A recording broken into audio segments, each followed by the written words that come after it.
আসসালামু আলাইকুম ওয়া রাহমাতুল্লাহি ওয়া বারাকাতুহু। আলহামদুলিল্লাহি রাব্বিল আলামিন ওয়াল আকিবাতু লিল মুত্তাকিন ওয়াসসালাতু ওয়াসসালামু আলা আশরাফিল আমবিয়া ওয়াল মুরসালিন নবিয়িনা মুহাম্মদ ওয়া আলা আলিহি ওয়া সাহবিহি ওয়া মান তাবিআহুম বিইহসানিন ইলা ইয়াউমিদ্দিন, আম্মা বা'দ। সম্মানিত দূরের ও কাছের দর্শক ও শ্রোতা মণ্ডলী, আল্লাহ রাব্বুল আলামিনের অশেষ মেহেরবানিতে আমরা শুরু করতে যাচ্ছি শাইখুল ইসলাম মুহাম্মদ ইবনে আব্দুল ওয়াহাব রাহিমাহুল্লাহ রচিত কিতাবুত তাওহীদ আল্লাযী হুয়া হাক্কুল্লাহি আলাল আবিদ গ্রন্থ থেকে ৪৮তম অধ্যায়। এই অধ্যায় লেখক রাহিমাহুল্লাহ বলছেন, বাবু মান হাজালা বিশাইইন ফিহি যিকরুল্লাহ আবিল কোরআন আবির রাসূল। অর্থাৎ এই অধ্যায়ের মর্ম হচ্ছে যে ব্যক্তি আল্লাহর জিকির, কোরআন, রাসূলুল্লাহ সাল্লাল্লাহু আলাইহি সাল্লামের কোনো কিছু নিয়ে ঠাট্টা বিদ্রূপ করবে, রসিকতা করবে, কৌতুক করবে, এর হুকুম কি? এটা দুটো অর্থ আসে। এই যে মান, এটা শারতিয়া হলে তার হুকুম হলো কুফর, ওরকমই হবে তার হুকুম, যে এটা হচ্ছে সে কুফরি করলো। আর এই কুফরি করা এটা তাওহীদের পরিপন্থী। আর এটা আমরা কিসের ক্লাস করি নিয়মিত? কিতাবুত তাওহীদ। তা তাওহীদের যেহেতু পরিপন্থী, এই যে রসিকতা করা, কৌতুক করা, ঠাট্টা বিদ্রূপ করা, আল্লাহর জিকির, কোরআন, রাসূল বা দিনের কোনো কিছুকে, যেহেতু এটা তাওহীদের পরিপন্থী, তাওহীদের বিপরীত, এটা কুফর। এই জন্যেই লেখক রাহিমাহুল্লাহ বিষয়টা এখানে যুক্ত করেছেন।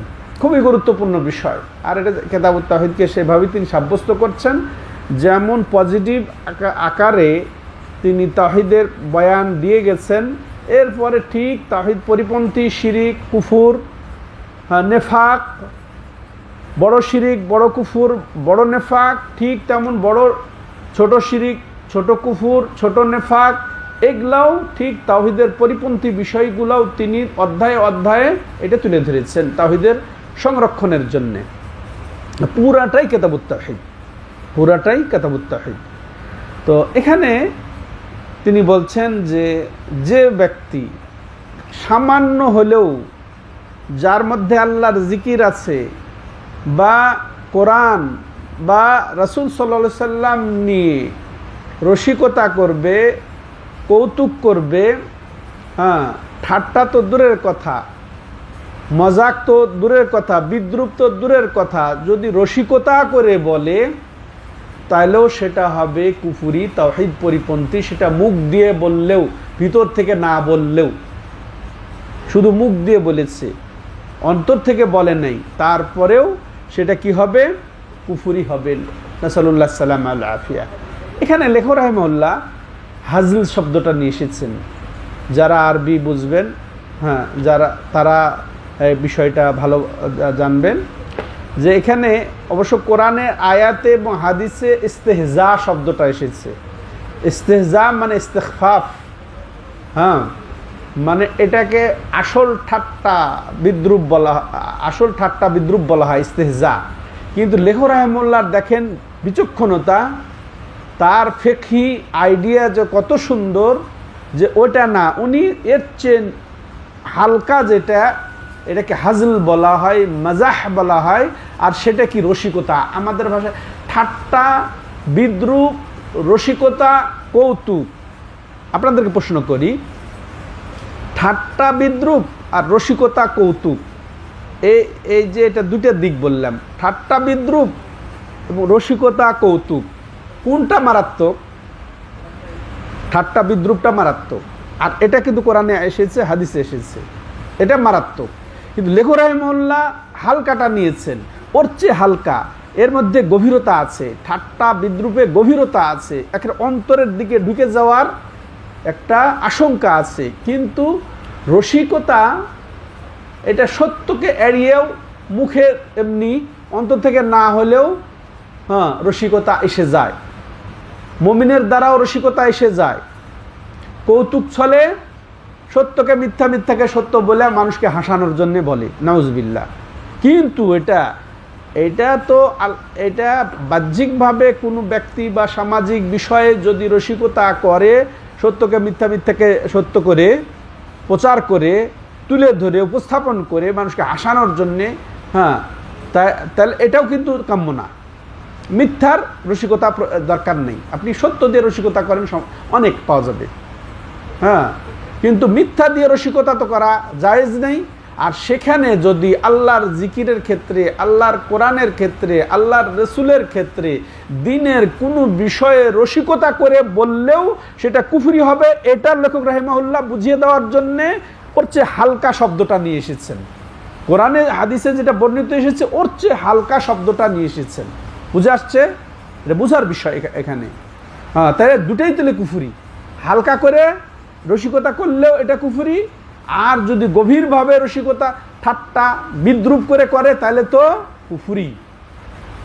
আর এটা এই রসিকতা এটা হচ্ছে একেবারে অকাট্যতার বিপরীত। মানুষ অকাট্যভাবে কুফরি করে, অকাট্যভাবে কুফরি কালাম করে, হ্যাঁ। ওটা না হয়ে এটা কিন্তু মানুষের গভীরতা থেকে সাধারণত আসে না, হ্যাঁ। সেটা হলে ঠাট্টা, কিন্তু হ্যাঁ গভীরতা থেকে ঠাট্টা হলেও তো ওটা কোনো প্রশ্নই নেই কুফরির ক্ষেত্রে। কিন্তু এটাও শুধু মুখ দিয়ে বললেও, রসিকতা করে বললেও এটা কি কুফরি। এখানে আর ছোট আর বড় নাই, মুখ দিয়ে বললেও, মন থেকে না বললেও সেটা কুফরি।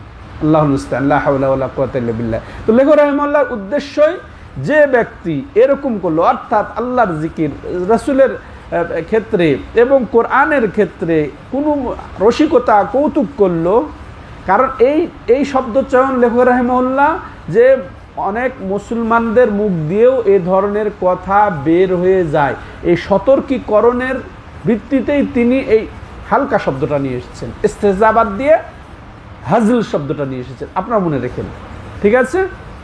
ইস্তেজা তো কোনো কথাই নাই। হাজল যদি এই রসিকমূলক কথা বলে, কৌতুকমূলক কথা বলে, তাহলেও সেটার হুকুম কি?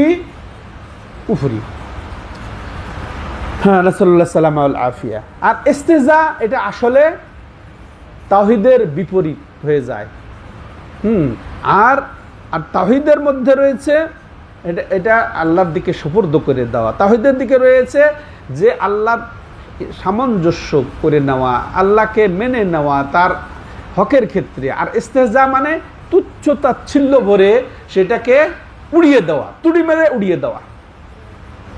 তাহলে কোরআনকে তুড়ি মেরে উড়িয়ে দেওয়া, রাসূলকে তুড়ি মেরে উড়িয়ে দেওয়া, রাসূলের যেখানে চর্চা আছে, উল্লেখ আছে, রাসূলের হাদিস যেখানে আল্লাহর জিকির আছে, সেটাকে মজাক করা মানে কি? উড়িয়ে দেওয়া, কুফরি। নাসালুল্লাহ সাল্লামা আফিয়া। আর এগুলা মূলত কাদের কাম? মুনাফেকদের।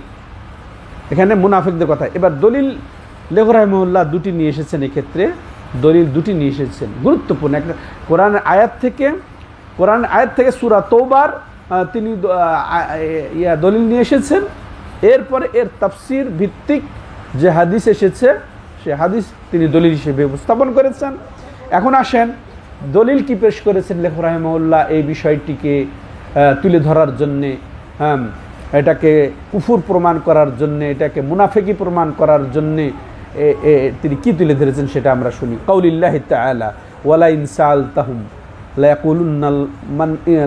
ইয়াকুলুন্না ইন্নামা কুন্না নাখুদু ওয়া নালআব কুল আবিল্লাহি ওয়া আয়াতিহি ওয়া রাসূলি কুনতুম তাস্তাহজিউন লা তা'তাযিরু কাদ কাফারতুম বা'দা ঈমানিকুম।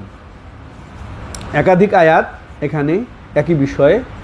এখানে আয়াতের মর্ম হচ্ছে ওয়ালা ইন সাআলতাহুম, আল্লাহ রাসূলুল্লাহ সাল্লাল্লাহু আলাইহি সাল্লামকে সম্বোধন করে বলছেন যে তুমি তাদেরকে যদি জিজ্ঞাসা করো, তাদেরকে বলতে কাদেরকে? মুনাফিকদেরকে। মুনাফিকদেরকে যদি তুমি জিজ্ঞাসা করো এই যে তারা এই কুফরি কালাম করলো কেন, তারা এই আল্লাহর জিকির, কোরআনকে নিয়ে, রসুলকে নিয়ে এরকম ঠাট্টা বিদ্রুপ করলো কেন, তাদেরকে তুমি হে নবী যদি জিজ্ঞাসা করো, হ্যাঁ, তারা ওজোর করে বলবে কি জানো? এটা আল্লাহ তাদের জানিয়ে দিচ্ছেন, অগ্রিম জানিয়ে দিয়েছেন বা আল্লাহ স্পষ্ট করে দিচ্ছেন।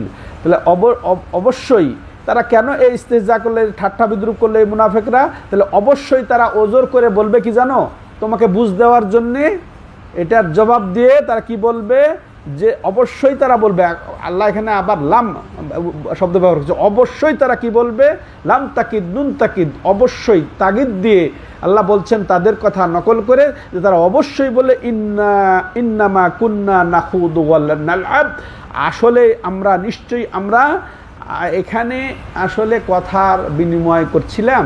একজন এক কথা বলছে, আরেকজন আরেক কথা বলছে, এই কথা ওই যে রসিকতার ছলে, কৌতুকের ছলে, এগুলো আমরা ভাবের আদান প্রদান করছিলাম, এটা খেল তামাশা করেই বলছিলাম, হ্যাঁ, যাতে যাতে আমাদের রাস্তাটা তাড়াতাড়ি কাটে। এটা আসলে তাবুক অভিযানে নবী সাল্লাল্লাহু আলাইহি ওয়াসাল্লাম ছিলেন, ওই অভিযানের ঘটনা এটা, তাবুকের অভিযানের ঘটনা এটা। হ্যাঁ, তো এরা তাই বলছে নাখুদু ওয়া নালআব, আমরা আসলে কথোপকথন ছলে বলেছি, এটা একজন আরেকজনের কথা বিনিময় ছলে আমরা বলেছি, এটা আসল করে বলি নাই, অন্তর থেকে বলি নাই, এগুলা তারা জবাব দেবে। কে বলছেন? আল্লাহ। আল্লাহ বলছেন। এটা কাকে বলছেন? রাসূলুল্লাহ সাল্লাল্লাহু আলাইহি সাল্লাম। এরপরে আল্লাহ বলছেন, হে নবী, তাদেরকে জবাব দিয়ে দাও, কুল আবিল্লাহি ওয়া আয়াতি ওয়া রাসূলি কুনতুম তাস্তাহজিউন, তাইলে কি তোমরা আল্লাহর সাথে, আল্লাহর আয়াতের সাথে, ওয়া রাসূলিহি এবং আল্লাহর রাসূলের সাথে তোমরা ঠাট্টা করছিলে, কুনতুম তাস্তাহজিউন, হ্যাঁ, তোমরা এত ছোট মনে করলে আল্লাহকে, রাসূলকে, তার আয়াতকে, তার রাসূলকে, কে, হ্যাঁ, তুমি রসিকতা সেই বলেছো, কিন্তু আল্লাহকে নিয়ে রসিকতা, রাসূলকে নিয়ে রসিকতা, কোরআনকে নিয়ে রসিকতা, যেখানে আল্লাহর নাম আছে সেই আল্লাহর নামকে নিয়ে রসিকতা, আল্লাহ সঙ্গে সঙ্গে প্রত্যাখ্যান করে দিতে বলছেন, কোনো কৈফিয়ত চলবে না, কোনো ওজর চলবে না। এরপরে আল্লাহ আরো স্পষ্ট করে বলছেন, যে বলো আরো কি, লা তাতাযিরু কাদ কাফারতুম বাদা ঈমানিকুম, যে খবরদার কোনো রকমের কৈফিয়ত পেশ করার তোমরা অপচেষ্টা করো না, ওজর পেশ করো না, কারণ তোমরা ঠিক ঈমান এনেছিলে, ঠিক আছে, যে মুসলমানদের সাথে যেহেতু তারা যুদ্ধে আছে, এরা আবার কিছু আবার ফিরে আসছে, ইসলামের দিকে ফিরে আসছে আলহামদুলিল্লাহ, কিন্তু বলছেন যে তোমরা ঠিক ঈমান আছে, তবে তাদের ঈমান ছিল মজবুত, ঈমান হলে এরকমটি তাদের দ্বারা সম্ভব ছিল না। হ্যাঁ, তো আল্লাহ বলছেন যে তুমি তাদেরকে জানিয়ে দাও, তোমরা ঈমান আনার পরে অবশ্যই তোমরা কুফরি করেছো। এই কথা বলার ফলে চিন্তা করে দেখেন সম্মানিত দর্শক ও শ্রোতা মণ্ডলী, যারা আপনারা উপস্থিত শুনছেন, যারা আপনাদের পিছনে শুনছেন, শুনবেন, তারা ভালো করে বুঝে নেন যে কোনো এই দিনের ক্ষেত্রে কোনো রসিকতা গ্রহণযোগ্য নয়। এক কথাই শেষ এটা, হ্যাঁ, যে তোমরা ঈমান এনেছিলে, মুসলমান হয়েও মুনাফিক তো আছেই, এরা বলছে, বলবে, প্রকাশ্যে বলবে, অপ্রকাশ্যে বলবে, মুসলমানদের সামনে হয়তো বা তারা এইরকম এরকম করবে, লুকোচুরি খেলবে, কিন্তু মুসলিম হয়েও কেউ যদি রসিকতা করে আল্লাহর শানে, রাসূলের শানে বেয়াদবিমূলক শব্দচয়ন করে, তাহলে সেও কাফের হয়ে যাবে, এতে কোনো সন্দেহ নাই। এই দলিল সূরা তাওবার সেই মনে করেন 65-66 নাম্বার আয়াত এখানে উল্লেখযোগ্য। বলে দাও যে তোমরা ওজর আর পেশ করার অপচেষ্টা করো না, তোমরা ঈমান এনেছিলে ঠিকই, তার দুর্বল ঈমান ছিল তোমাদের, এটাই প্রমাণ হয়, কারণ মজবুত ঈমান হলে কখনোই তাদের দ্বারা এটা এ ধরনের কথা সম্ভব নয় বের হওয়া। হ্যাঁ, তাহলে আমরা স্পষ্ট হইলাম। এখন সময় দর্শক ও শ্রোতা মণ্ডলী, এখানে সরাসরি যদি দিনকে আক্রমণ করে কেউ, দিনের কারণেই যদি কাউকে, কোনো মুসলিমকে নিয়েও যদি ঠাট্টা বিদ্রুপ করে, রসিকতা করে, তাইলেও সে কাফের হয়ে যাবে, নাউজুবিল্লাহ। কিন্তু হ্যাঁ, এখানে একটু আছে যে কোনো মুসলিম হয়তো বা তার শিক্ষা দীক্ষা, তার হিকমতের অভাবে, তার ব্যক্তিগত কারণে যদি কেউ তাকে উপহাস রসিক করে, সাধারণত এগুলা ওটার চেয়ে হালকা। বুঝতে পেরেছেন পার্থক্য? হ্যাঁ, ওটার চেয়ে হালকা। হ্যাঁ, তখন তারপরেও এটা জায়েজ নয়, এটা হারাম হবে। বুঝে আসছে যে মুসলমান হওয়ার কারণে যদি তাকে উপহাস করে, কিন্তু তারপরে ওর হিকমতের অভাবের কারণে, অজ্ঞতার কারণে যদি ও কারণ হয়ে দাঁড়ায়, হ্যাঁ, ওর আচরণের কারণে যদি হ্যাঁ, যদি এই কথাটা অন্য কেউ বলে ফেলে, সরাসরি দিনের উপরে আক্রমণ নয়, সরাসরি দিনের, সরাসরি আয়াতের, সরাসরি রাসূলের দিকে যদি না যায় এটা, তাইলেও সেটা হারাম। ভালো করে বোঝার চেষ্টা করবেন। এবার আসেন, এই আয়াত থেকে আমরা সরাসরি যেটা বুঝলাম যে আল্লাহর সাথে, আল্লাহর আয়াতের সাথে, রাসূলের সাথে ঠাট্টা বিদ্রুপ করা এটা স্পষ্ট কুফরি, যা তাওহীদের সরাসরি সাংঘর্ষিক পরিপন্থী, 1 নাম্বার। 2 নাম্বার যা বুঝলাম যে যার দ্বারা কুফরি কাজ হয়ে যাবে, কুফরি কালাম হয়ে যাবে, সে যদিও দাবি করে যে যে যে যে সে এটা জানতো না যে এটা কুফরি কথা বা এটা কুফরি কাজ, এটা যদিও সে দাবি করে, তাহলে এটা গ্রহণযোগ্য নয়। এই যে যেটা হাদিসে শুনলেন, লা তাতাজিল, ওরা বলবে যে এটা যে আমরা আসলে হাসি মজাক করছিলাম, এটা যে কুফরি হয়ে যাবে, তো একই কথা হলো না। কারণ অনেক মুসলিমও যদি এটা বলে যে আমি এটা জানতাম না এটা কুফরি কালাম, আমি জানতাম না এটা কুফরি কাজ, এই জন্য এটা আসলে বলে ফেলেছি, মাপ চাই না, তোমার ইমান ছিল ঠিক, কুফরি করেছো তুমি। তওবা করে লা ইলাহা ইল্লাল্লাহ কালেমা পড়ে আবার মুসলমান হও, খালিস তওবা করে মুসলমান হও, এটাই করতে হবে। তাহলে বোঝা গেল যে অজ্ঞতা এখানে গ্রহণযোগ্য হবে হবে না, ভালো করে বুঝেন। এরপরে আরও যেটা আমরা আয়াত থেকে বুঝলাম যে অবশ্যই আমাদেরকে আল্লাহর কালাম, রাসূলের হাদিস, আল্লাহর যার নাম আছে যেগুলা, রাসূলের সাথে আমাদের তাজিম, সম্মান রক্ষা করতে হবে। হ্যাঁ, বুঝে আসছে? তাজিম হচ্ছে একেবারে ইস্তেখাম, একেবারে এর বড়ত্ব, মহত্ব, গুরুত্ব এইটা ধরে রাখতে হবে, সম্মানবোধ ধরে রাখতে হবে রাসূলের সাথে, আল্লাহর সাথে তো বটেই, আল্লাহর আয়াতের সাথে। হ্যাঁ, তো এগুলা সম্মানবোধ রক্ষা করতে হবে। এর থেকে আমরা এটাও বুঝলাম আল্লাহর কিতাবের সাথেও, রাসূলের সাথেও। চতুর্থ যে জিনিসটা আমরা এই আয়াত দ্বারা বুঝলাম সেটা হচ্ছে কি, কেউ যদি কুফরি কালাম করে ফেলে, কুফরি কথা বলে ফেলে, তাইলে সে কুফরি করবে, সে কাফের হয়ে যাবে, যদিও তার বিশ্বাসে এটা না থাকে। যেটা সে বলছে মুখ দিয়ে, সে মন দিয়েও যদি না বলে থাকে, অন্তর থেকেও যদি না বলে থাকে, হ্যাঁ, সে বিশ্বাসও যদি না করে সেটা, কিন্তু মুখ দিয়ে বলেছে, উচ্চারণ করেছে, কুফরি হয়ে যাবে, নাউজুবিল্লাহ, কাফের হয়ে যাবে, নাসাল্লাল্লাহু সাল্লাম আলাইহি। এবার আসেন দ্বিতীয় দলিল, এবং সেটা এই আয়াতগুলারই তাফসীর হিসেবে এই হাদিস এসেছে, লেখক রাহিমাহুল্লাহ এখানে তুলে ধরেছেন। সম্মানিত দর্শক ও শ্রোতা মণ্ডলী, হাদিসটি একটু লম্বা, তো আমি পুরা পড়ব না, আমি অর্থ করে যাব, আপনারা বোঝার চেষ্টা করবেন মনোযোগ সহকারে। আন ইবনে উমারা মুহাম্মদ ইবনে কাবিন ওয়া যায়েদ ইবনে আসলামা ওয়া কাতাদা দাখালা হাদিসু বাদিহিম ফি বাদ ইলা আখির হাদিস, আল্লাহু ক্বালা রাজুলুন ফি গাজওয়াতিত তাবুক। হ্যাঁ, আব্দুল্লাহ ইবনে উমর রাদিয়াল্লাহু তাআলা আনহু আর অন্যান্য এদের থেকে তাবিন আছে, এখানে কাতাদা আছেন, হ্যাঁ, তারপর ভিতরে আউফ আসবেন, সাহাবী রাদিয়াল্লাহু তাআলা আনহু।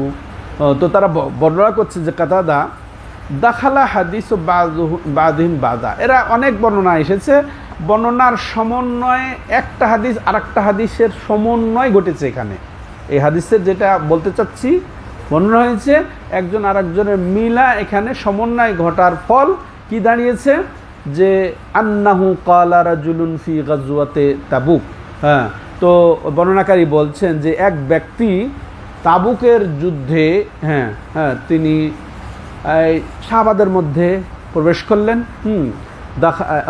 আন্নাহু ক্বালা রাজুলুন ফি গাজওয়াতে তাবুক, ওই গাজওয়াতে তাবুক বা তাবুক যুদ্ধে একজন বলে উঠল, পরস্পর সাহাবারাই বসে আছেন, হ্যাঁ, ওখানে বলে উঠল কি, মা রায়না মিসলা কুররায়না হাউলা ওয়া আরগাবা বুতুনা ওয়ালা আকযাবা আলসুনা।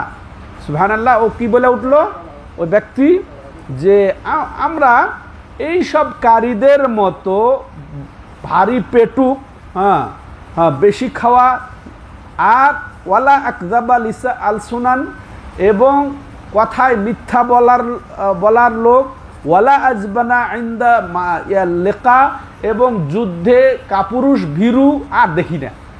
এইসব কারীদের মতো একেবারে ভয়ানক পেটুক, বড় পেটুক, তারপরে বড় মিথ্যুক, আর তারপরে যুদ্ধে শরিক হলে বড় ভীরু আর দেখি না।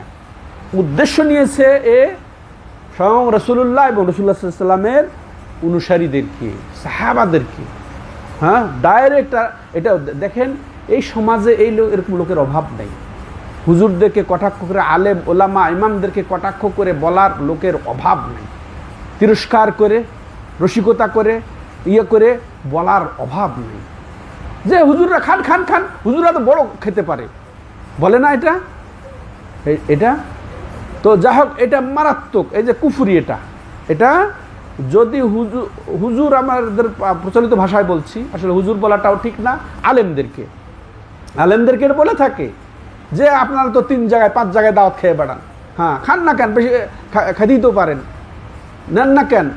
এগুলা হেউ প্রতিপন্ন করে তাদেরকে দাওয়াত দিয়েও এভাবে খাওয়ায়, যদিও হাসির ছলেই বলে, হ্যাঁ রসিকতার ছলে বলে। আর ওই আলেম উনিও রসিকতা করে বুঝে নেয় যে হ্যাঁ রসিকতাই করছে আমার। এটা কিন্তু স্বাভাবিক বিষয় নয়। এটা ভালো করে রেখে রাখবেন। যারা বলে তারা সতর্ক হয়ে যাক, আপনাদের মাধ্যমে সতর্ক করতে চায়, যারা শুনছেন, এবং আরও বেশি বেশি করে প্রচার করেন যে কেউ যেন, যত বড় ভদ্রলোক হোক না কেন, সংস্কৃতিবান হোক না কেন, শিক্ষিত লোক হোক না কেন, বড় পদের লোক হোক না কেন, আলেমকে ডেকে বা আলেমের সাথে এ ধরনের কথা, আপনি কার সাথে বলছেন? এটা কে, কিসের আলেম? সে কোরআনের আলেম, হাদিসের আলেম, কাল আল্লাহ কালার রাসূল বলেন উনি, আল্লাহর কথার তর্জমানি করেন, মুখপাত্র তিনি, আল্লাহর পক্ষ থেকে, রসুলের পক্ষ থেকে উনি ফতোয়া দেন, উনি মুফতি, আল্লাহ এবং আল্লাহ রসুলের মুফতি। আর তার সাথে আপনি তামাশা করছেন, রসিকতা করছেন। এটা ভালো করে সতর্ক হয়ে যান। এক্ষেত্রে খবরদার। হ্যাঁ, তা কারো কোনো আলেম ওলামার যদি দোষও থাকে, হ্যাঁ তার ব্যক্তি চরিত্রের যদি কোনো থাকতে পারে, ও তো বললাম কি, ওর কারণে যদি, এটার কারণে যদি সুযোগ পেয়ে যদি এ ধরনের কথা বলে, তারপরেও এটা হারাম হবে। বুঝে আসছে?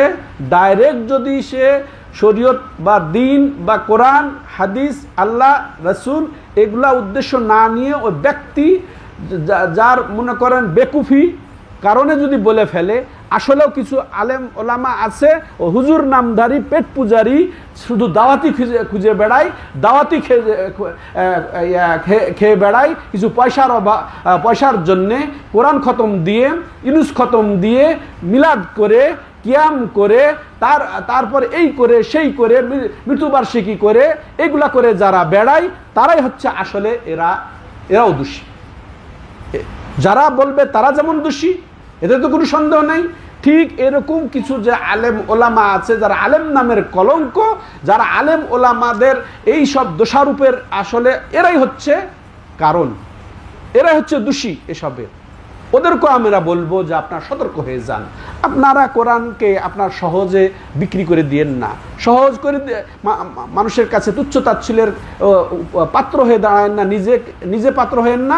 অন্য প্রকৃত আলেম ওলামা, কোরআন এবং সহিহ সুন্নাহর যারা আলেম ওলামা, এদেরকেও আপনারা উপহাসের পাত্রে পরিণত করার সুযোগ দিয়েন না। আপনাদের আমলের কারণে, আপনাদের চরিত্রের কারণে এই দাওয়াত খুঁজে বেড়ার, আজকে উমুকের মৃত্যুবার্ষিকী, আজকে উমুকের কি জন্মবার্ষিকী, আজকে উমুদের ওখানে মিলাদ, ওখানে কিয়াম, আজকে শবে বরাত, আজকে ওখানে এই সেই করে আপনারা আসলে তুচ্ছ তাচ্ছিল্যের পাত্র হয়ে গেছেন। শুধু ওদেরই দোষ নয়, আপনারও দোষ আছে। আপনি সতর্ক হয়ে যান।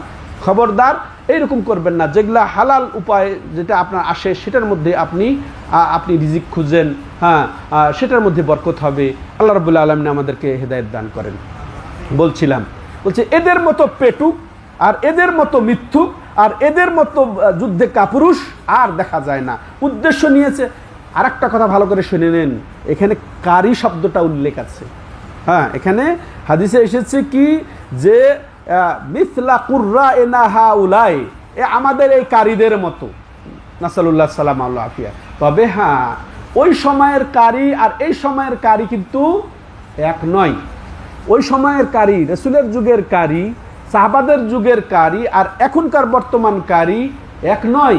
ওই সময়ের কারি কাদেরকে বলা হচ্ছে? স্বয়ং রাসূলুল্লাহ সাল্লাল্লাহু আলাইহি ওয়াসাল্লাম কারি, স্বয়ং সাহাবায়ে কেরাম কারি। তারা 10টা আয়াত পড়ার পরে যতক্ষণ পর্যন্ত ওটা পুরাপুরি না বুঝতেন, ততক্ষণ পর্যন্ত আর 10টাতে অগ্রসর হতেন না।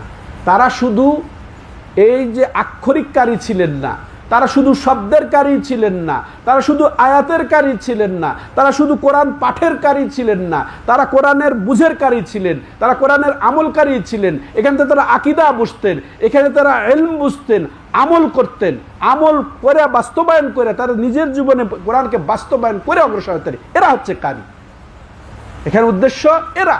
তা এখনকার আমাদের কারি কোরআন মুখস্থ করলে সে মহাকারী।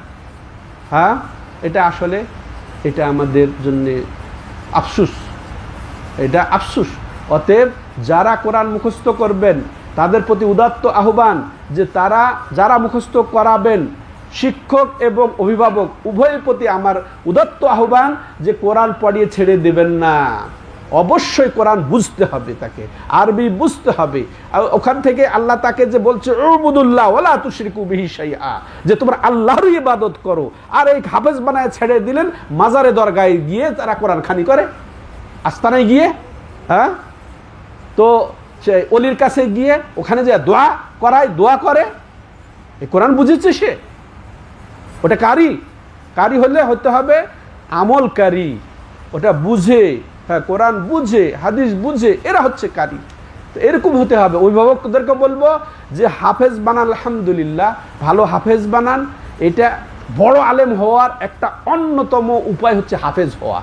যে যখন যে বিষয়ে লেকচার দিতে হয়, আকিদার বিষয়ে, পুরা সূরা বাকারায় কোন কোন আয়াত হচ্ছে আকিদার আয়াত, তাওহীদের আয়াত, শিরকের আয়াত বলে ফেলতে পারবে, আলহামদুলিল্লাহ। একেবারে সূরা বাকারা সে ব্রেনকে একে দৌড়াবে আর সূরা ওই আয়াতগুলা বলবে আর মানুষকে বুঝাবে। কত চমৎকার কথা!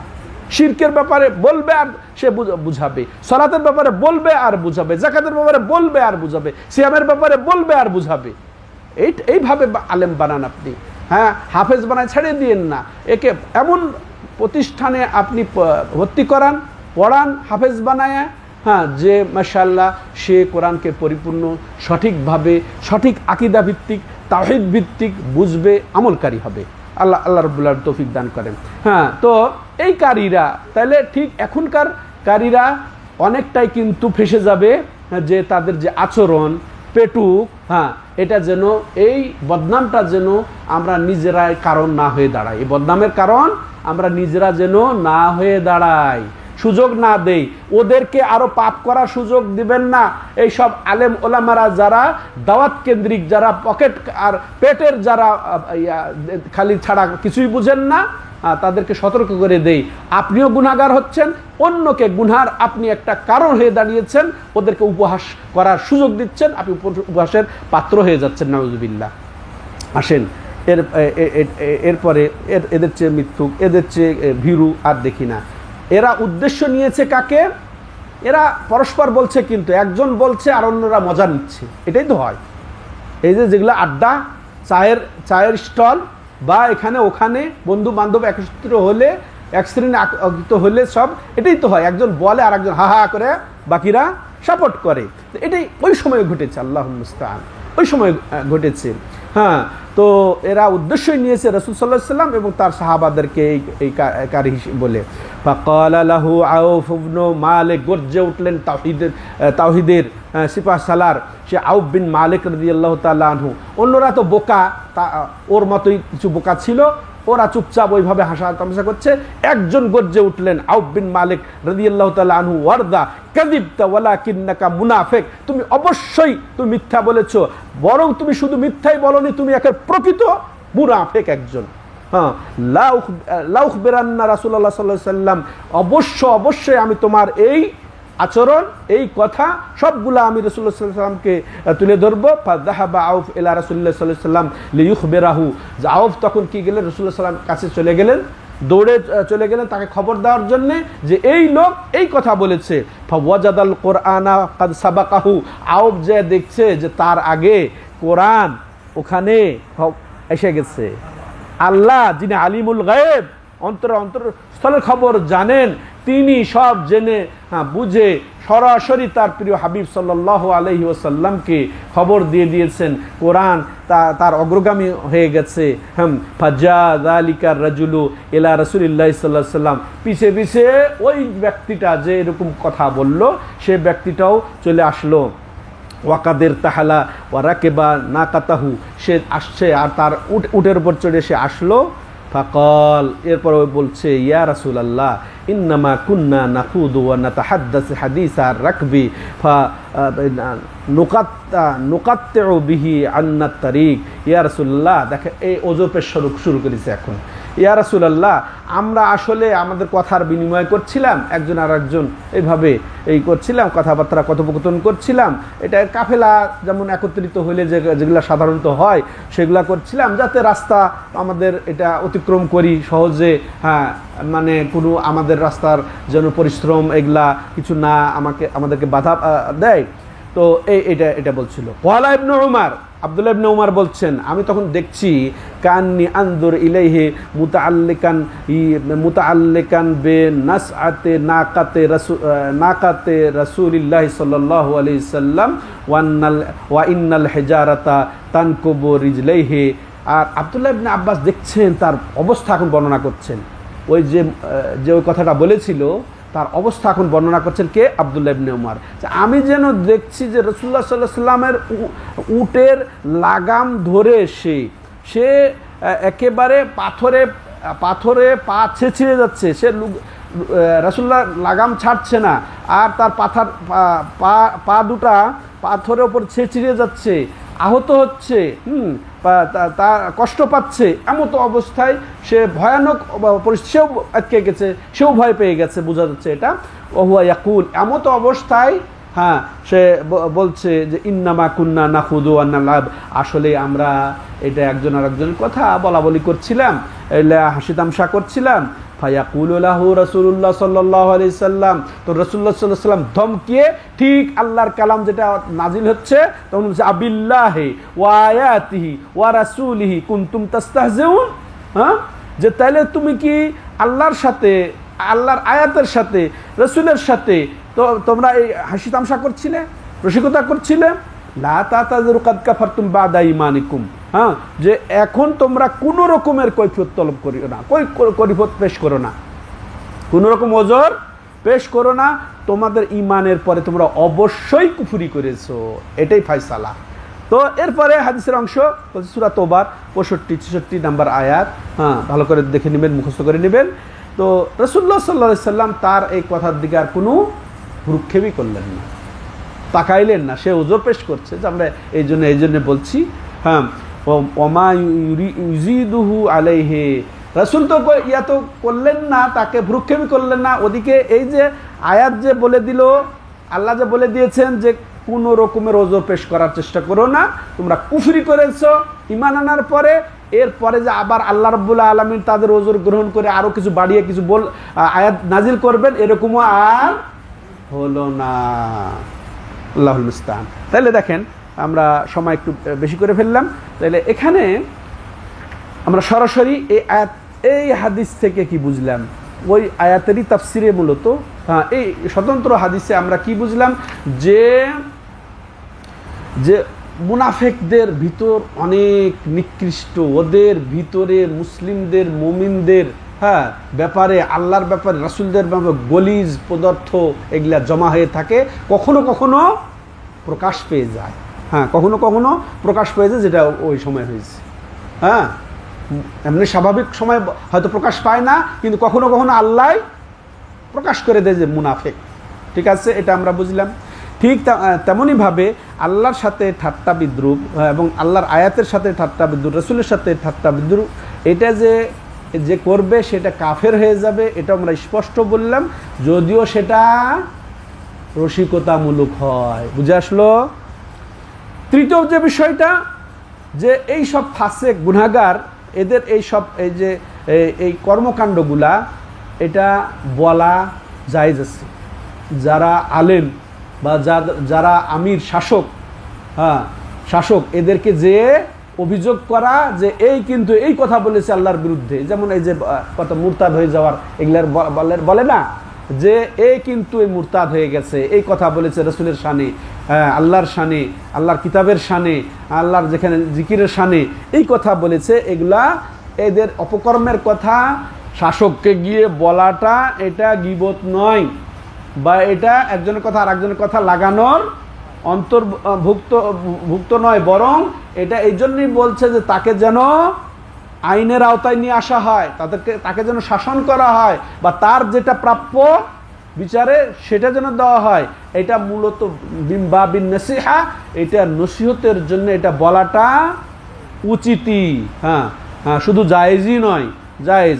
কিন্তু যদি এটা উদ্দেশ্য ছাড়া এই যে ফাসাদ সৃষ্টি, আসলে নামিমা যেটা, গীবত যেটা, এটা বিপর্যয় সৃষ্টি করার জন্য, তাই না? এটা আর যেটা আপনি বলবেন নসিহতের জন্যে, তাকে নসিহত করেন, তাকে শাস্তি দেন, এটা বলাটা কি? এটা হচ্ছে জায়েজ, কারণ এটার মধ্যে রয়েছে ইসলাহ, এটার মধ্যে আছে সংশোধন। ঠিক আছে? হ্যাঁ।